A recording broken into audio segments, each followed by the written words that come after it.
বিশেষ করে এই মায়ের জন্য একটু শেয়ার করতে হবে ভিডিওটা, কারণ একটা শেয়ারের কারণে দেশে প্রবাসী সহ ধনীদের কাছে যাবে। যদি মন চা ভালোবাসা লাগে একটু ওনাকে 500-1000 টাকা করে দিলে ওনার চিকিৎসা হবে, উনি ফিরে এসে আপনাদের জন্য নামাজ পড়ে দোয়া করবেন। বিসমিল্লাহির রহমানির রহিম।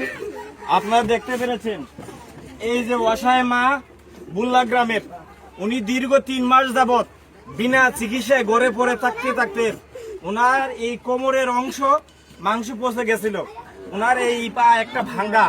তো এমন একটা বিভৎস অবস্থা, আমাদের এই যে রুবেল এবং তামিম আমাদেরকে বিষয়টি বারবার অবগত করার কারণে আমরা এসেছিলাম, জাকির তৌহিদ আমরা এখানে এসেছিলাম।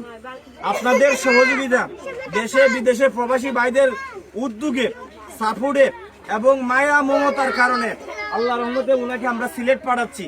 কিন্তু আমরা উনাকে যে পরিমাণ টাকা দেওয়া দরকার ছিল সেটি আমরা দিতে পারি নাই। কিন্তু আমাদের বিশ্বাস আপনারা থেমে থাকবেন না, আপনারা এই মায়ের জন্য এগিয়ে আসবেন।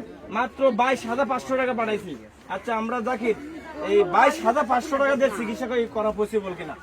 আপনার আর একটু মানে ওনার সহযোগিতা দরকার, আর কিছু সহযোগিতা যদি হয় তাহলে ইনশাল্লাহ অবশ্যই উনি চিকিৎসা করে সুস্থ হয়ে উনি আবার ফিরে আসবে। ওনার যে সমবয়সী যে মারা, তারা ওনার জন্য কান্নায় ভেঙে পড়ছে। উনি অত্যন্ত ভালো মানুষ ছিলেন।